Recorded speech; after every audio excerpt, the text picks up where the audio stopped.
ಈಜುಕೊಳದಲ್ಲಿ ಮುಳುಗಿ ಮೂವರು ಸಾವನ್ನಪ್ಪಿದ ಪ್ರಕರಣಕ್ಕೆ ಸಂಬಂಧಪಟ್ಟಂತೆ ಬೀಚ್ ರೆಸಾರ್ಟ್ ಲೈಸೆನ್ಸ್ ಅನ್ನು ತಾತ್ಕಾಲಿಕವಾಗಿ ರದ್ದು ಮಾಡಿ ತನಿಖೆಯನ್ನು ನಡೆಸಲಾಗ್ತಾ ಇದೆ. ಈ ತನಿಖೆ ಮುಗಿಯುವವರೆಗೂ ಕೂಡ ರೆಸಾರ್ಟ್ ಸೀಲ್ ಡೌನ್ ಆಗಲಿದೆ. ನಿನ್ನೆ 3 ಜನ ಯುವತಿಯರು ಈಜುಕೊಳದಲ್ಲಿ ಮುಳುಗಿ ಸಾವನ್ನಪ್ಪಿದ್ರು. ಈಗ ಆ ಪ್ರಕರಣಕ್ಕೆ ಸಂಬಂಧಪಟ್ಟಂತೆ ಬೀಚ್ನ ರೆಸಾರ್ಟ್ ಏನ್ ಲೈಸೆನ್ಸ್ ಇತ್ತು ಅದನ್ನ ತಾತ್ಕಾಲಿಕವಾಗಿ ರದ್ದು ಮಾಡಲಾಗಿದೆ.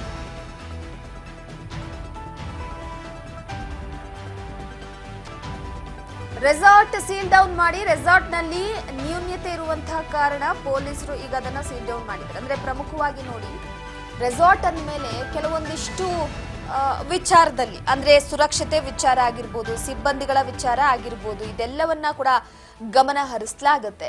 ಬೆಳ್ಳಂಬೆಳಗ್ಗೆ ಸ್ವಿಮ್ಮಿಂಗ್ ಪೂಲ್ ನಲ್ಲಿ 3 ಯುವತಿಯರು ಪ್ರಾಣವನ್ನ ಕಳೆದುಕೊಳ್ತಾ ಇರುವಂತಹ ವಿಚಾರವಾಗಿ, ಅಂದ್ರೆ ಅಲ್ಲಿ ಯಾರು ಕೂಡ ಇರ್ಲೇ ಇಲ್ವಾ? ಹಾಗಿದ್ರೆ 3 ಯುವತಿಯರು ಕೂಡ ಮುಳುಗಿ ಸಾವನ್ನಪ್ಪವರೆಗೂ ಕೂಡ ಗೊತ್ತೇ ಆಗಿಲ್ವಾ ಅನ್ನುವಂಥ ವಿಚಾರ, ಆ ನ್ಯೂನತೆಗಳ ವಿಚಾರಕ್ಕೆ ಸಂಬಂಧಪಟ್ಟಂತೆ ತನಿಖೆಯನ್ನು ನಡೆಸ್ತಾ ಇದ್ದಾರೆ. ಸೊ ಆ ಹಿನ್ನೆಲೆಯಲ್ಲಿ ರೆಸಾರ್ಟ್ ಅನ್ನ ಸೀಲ್ ಡೌನ್ ಮಾಡಲಾಗಿದೆ. ಸದ್ಯದ ಮಟ್ಟಿಗೆ ಎಲ್ಲೋ ಟ್ರಿಪ್ ಅಂತ ಹೋಗಿದ್ರು ಮಂಗಳೂರು ಭಾಗಕ್ಕೆ, ಅಂತಹ ಸಂದರ್ಭದಲ್ಲಿ ಆಸೆ ಪಟ್ಟು ಸ್ವಿಮ್ಮಿಂಗ್ ಪೂಲ್ಗೆ ಇಳಿದಿದ್ದಾರೆ. ಸ್ವಿಮ್ಮಿಂಗ್ ಪೂಲ್ ನಲ್ಲಿ ಆಟ ಆಡುವಂತಹ ಸಂದರ್ಭದಲ್ಲಿ ಇದ್ದಕ್ಕಿದ್ದ ಹಾಗೆ ಓರ್ವ ಯುವತಿ ಮುಳುಗ್ತಾಳೆ. ಅದಾದ ನಂತರವಾಗಿ ಮತ್ತೊಂದು ಯುವತಿ ಆಕೆಯನ್ನ ಕಾಪಾಡೋದಕ್ಕೆ ಹೋದಂತಹ ಸಂದರ್ಭದಲ್ಲಿ ಆಕೆಯು ಕೂಡ ಮುಳುಗಿ ಒದ್ದಾಡ್ತಿದ್ದಂತಹ ಸಂದರ್ಭದಲ್ಲಿ ಇನ್ನೊಬ್ಬ ಆಕೆ 3ನೇ ಯುವತಿ ಕೂಡ ಹೋಗಿ ಕಾಪಾಡೋದಕ್ಕೆ ನೋಡ್ತಾಳೆ. ಆದ್ರೆ 3 ಯುವತಿಯರ ದುರಾದೃಷ್ಟ ಅಂತ ಅನ್ಸುತ್ತೆ. ನಿನ್ನೆ ಒಂದ್ ರೀತಿಯವರ ಕುಟುಂಬಸ್ಥರ ಆಕ್ರಂದನ ಕೂಡ ಮುಗಿಲ್ಮುಟ್ಟಿದೆ.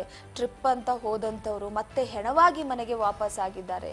ಎಲ್ಲ ಒಂದು ಕಡೆ ಬೇರೆಯವರು ಕೂಡ ನೋಡಿ ಗಮನಿಸ್ತಾ ಇರ್ಬೋದು ವಿಡಿಯೋದಲ್ಲಿ, ಓರ್ವ ಯುವತಿ ಮುಳುಗಿ ಆಕೆಗೆ ಬರೋಕ್ ಆಗ್ತಾ ಇಲ್ಲ ಹೊರಗಡೆ. ಪಾಪ ಇನ್ನೊಂದು ಯುವತಿ ಕೂಡ ಆಕೆಯನ್ನ ಕರೆತರೋಕ್ ಹೋದಂತ ಸಂದರ್ಭದಲ್ಲಿ ಆಕೆ ಕೂಡ ಮುಳುಗ್ತಾ ಇರುವಂತದ್ದು. ಇಬ್ಬರನ್ನ ನೋಡಕ್ಕಾಗದೆ 3ನೇ ಯುವತಿ ಕೂಡ ಹೋದಂತ ಸಂದರ್ಭದಲ್ಲಿ 3 ಕೂಡ ಮುಳುಗಿ ಸಾವನ್ನಪ್ಪಿದ್ದಾರೆ ದುರಾದೃಷ್ಟವಶಾತ್. ಆದ್ರೆ ನಿನ್ನೆ ಇದೇ ವಿಚಾರವಾಗಿ ಇಷ್ಟೆಲ್ಲ ಕೂಗಾಡ್ತಿರ್ತಾರೆ, ಕಿರ್ಚಾಡ್ತಿರ್ತಾರೆ. ಆ ಮುಳುಗುವಂತಹ ಸಂದರ್ಭದಲ್ಲಿ ಅವರ ರೋಧನೆ ಕೂಡ ಇರುತ್ತೆ. ಇದು ಸಿಬ್ಬಂದಿಗಳಿಗೆ ಕೇಳಲೇ ಇಲ್ವಾ? ಅಥವಾ ರೆಸಾರ್ಟ್ ನಲ್ಲಿ CCTV ವರ್ಕ್ ಆಗ್ತಾ ಇದೆ.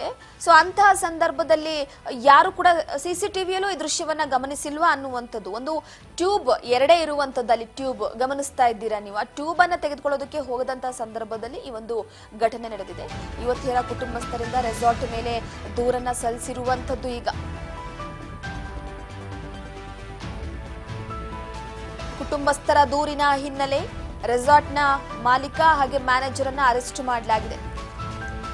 ಯುವತಿಯರ ಕುಟುಂಬಸ್ಥರು ದೂರನ್ನ ಕೊಟ್ಟಿದ್ದಾರೆ ತಮ್ಮ ಮಕ್ಕಳ ಸಾವಿನ ವಿಚಾರಕ್ಕೆ ಸಂಬಂಧಪಟ್ಟಂತೆ. ಸೊ ಆ ಹಿನ್ನೆಲೆಯಲ್ಲಿ ರೆಸಾರ್ಟ್ನ ಮಾಲೀಕರು ಹಾಗೆ ಮ್ಯಾನೇಜರ್ ಅವರನ್ನ ಅರೆಸ್ಟ್ ಮಾಡಲಾಗಿದೆ.